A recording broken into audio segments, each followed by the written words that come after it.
Roger Lowenstein, America's Bank, the epic struggle to create the Federal Reserve.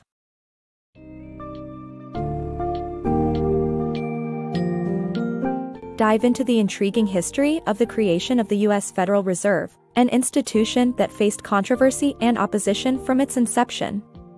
Explore how economic crises like the Panic of 1907 influenced the need for a central bank and the roles of key figures, like Nelson Aldrich and Paul Warburg, in its establishment.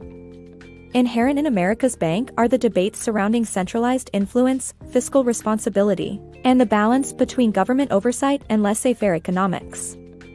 This summary will guide you through these themes and provide valuable insights into the struggles that led to this crucial development in the American financial system.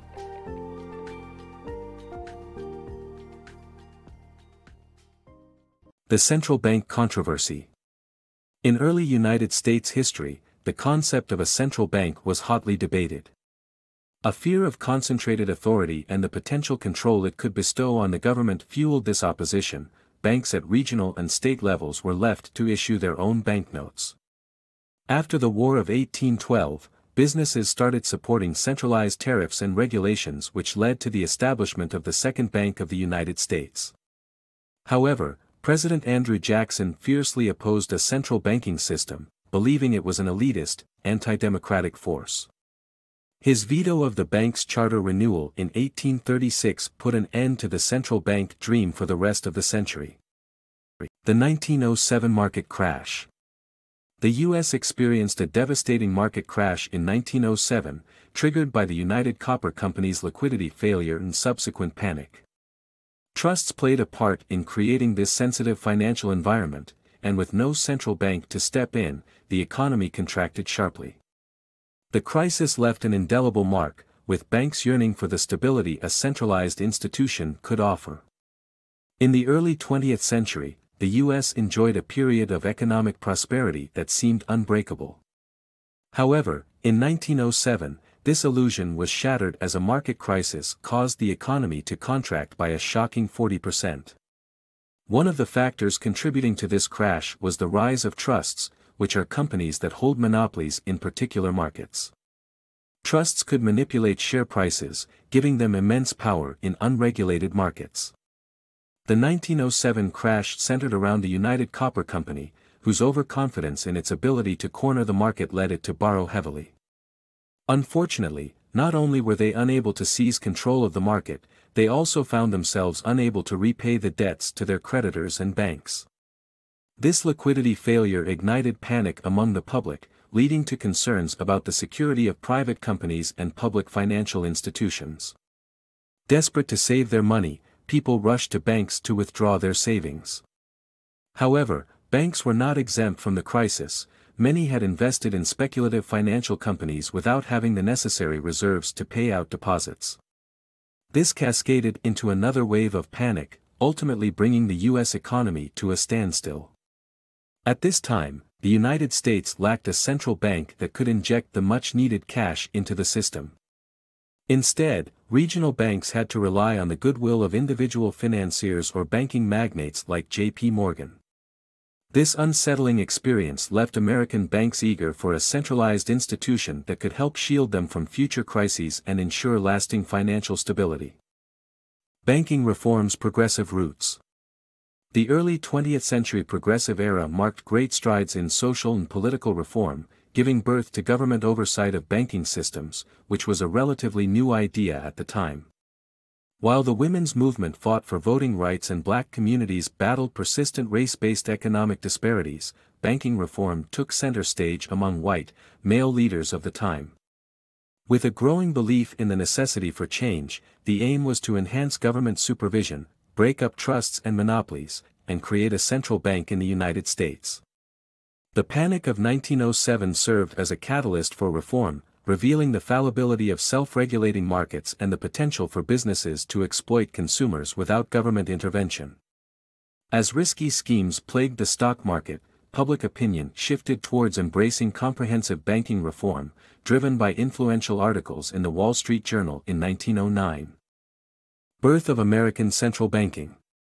A clandestine gathering of bankers and politicians on a remote Georgian island in 1910 marked a turning point in American finance, initiating the creation of the nation's future central bank. Among the attendees was Senator Nelson Aldrich, once an opposer to central banking who changed his view after witnessing the stabilizing effects of European banks during economic crises.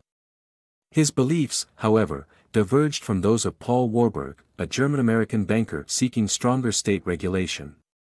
The challenge to appease both political and banking factions ultimately led to the formulation of an American central bank plan, balancing government oversight with private sector interests. On a secluded island in Georgia, a 1910 secret meeting of influential politicians and bankers aimed to change the course of American financial history. Among them was Senator Nelson Aldrich, who had reconsidered his opposition to central banking after observing Europe's financial stability during tumultuous times. Fascinated by England's central bank, Aldrich recognized its ability to help maintain the British pound's stability from 1694 onwards. Another key figure was Paul Warburg, a German-American banker possessing unparalleled insight into Europe's banking systems. Despite his status as an outsider in American finance and politics, Warburg's expertise and advocacy for a central bank played a crucial role in crafting an American banking blueprint. The different beliefs of Warburg and Aldrich were evident in their conflicting opinions about regulation. While Warburg sought stringent government control, Aldrich pushed for oversight by a handful of regional banks steered by politicians and financiers. The crux of creating this banking system was finding common ground between politicians and bankers, a notably complex task given their divergent interests. Bankers feared governmental intrusion while politicians disagreed on the extent of government involvement.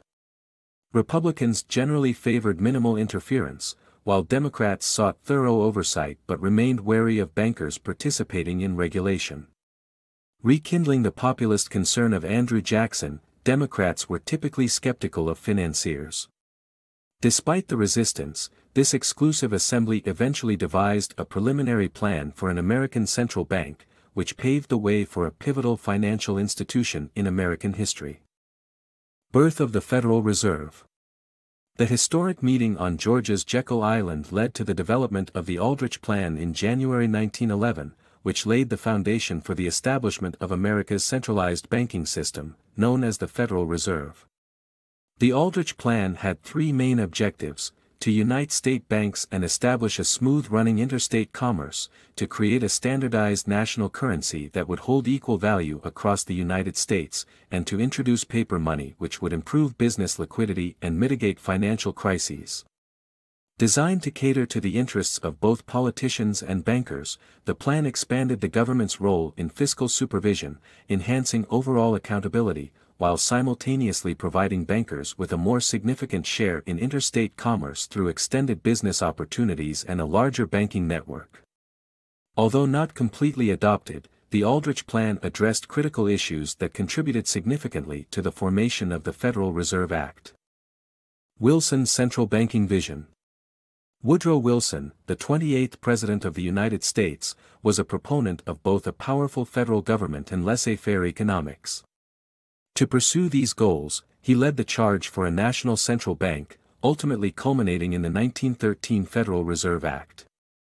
Wilson saw a central bank as a lender of last resort, a strong federal authority capable of providing credit to businesses and individuals in times of need. This vision of a central bank included an elastic federal currency, adjustable according to demand, and the utilization of financial reserves during crises. By successfully rallying for the Federal Reserve Act, Wilson ensured that the central bank would have the necessary reserves and funding to support the economy and create stability during times of crisis. Federal Reserve's early impact. The Federal Reserve, conceptualized by the Federal Reserve Act, helped to address financial concerns in the United States by setting up regional reserve banks in 12 major cities for a more even distribution of central banking power. During its initial years, the Fed faced challenges, such as determining Wall Street's involvement and appointing board members, like Paul Warburg, who faced controversy over possible conflicts of interest. However, the Fed eventually seized the opportunity to grow its influence during World War I. It gained the power to issue banknotes from Congress, doubled the money in circulation, and supported Britain and France's economies by exporting crucial resources. Consequently, the Fed earned international recognition for its role in shaping domestic and international trade. Cyclical battle, banks and control. The societal suspicion and critique of banks is not a novel development but a recurrent theme in history, dating back to the Progressive Era, a time of rampant social activism. As the Panic of 1907 and the 2008 financial crisis demonstrate, the unchecked power of banks and the lack of governmental oversight can lead to economic disasters. Controversies such as the Citizens United case showcase the call for increased corporate accountability in the financial sector. This cyclical nature of distrust, activism, and historic outcomes reminds us that the concerns about the banking sector are as old as the Federal Reserve itself. Throughout history, the Federal Reserve and the banking industry have faced cyclical challenges with recurring themes of unchecked power and a lack of governmental oversight. This has been particularly evident since the Progressive Era, when the general public's wariness towards banks was fueled by fears of power misuse. The Panic of 1907 served as a critical turning point, proving that a lack of government control could spiral into economic catastrophes. The 2008 financial crisis played out similarly, driven by the erroneous belief that the U.S. housing market was infinitely expandable. The reality was harsher, with people borrowing money for homes they couldn't afford, inflating a bubble that eventually burst, leaving havoc in its wake. This event only intensified the public's distrust of banks and the financial sector. The persistence of social activism around the Federal Reserve mirrors historical movements. During the Progressive Era, various groups fought for different causes, including bank reformers who successfully pushed for the Federal Reserve Act. The controversial Citizens United case of 2010 exemplifies the resurgence of old debates, as this ruling granted corporations legal rights akin to individuals, without equivalent accountability. Today, a plethora of activists and political groups advocate for increased corporate responsibility and fair prosecution in the financial realm. The cyclical patterns of skepticism, activism, and historical outcomes reveal that concerns surrounding the banking sector have endured as long as the Federal Reserve's own existence.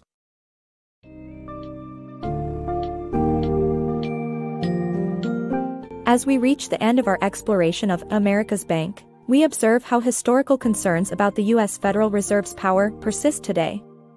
The narrative brings us full circle, juxtaposing modern public skepticism of big banks with the Progressive Era's mistrust, highlighting how the plight for banking reform is an ever-evolving issue. Connecting past and present, the book illustrates that the establishment of a centralized banking system, while essential in times of crisis, invites questions of control, power, and the delicate balancing act between government regulation and the autonomy of financial institutions. Ultimately, the story of the Federal Reserve serves as a timeless lesson in navigating the complexities of economic systems and the human factors driving them.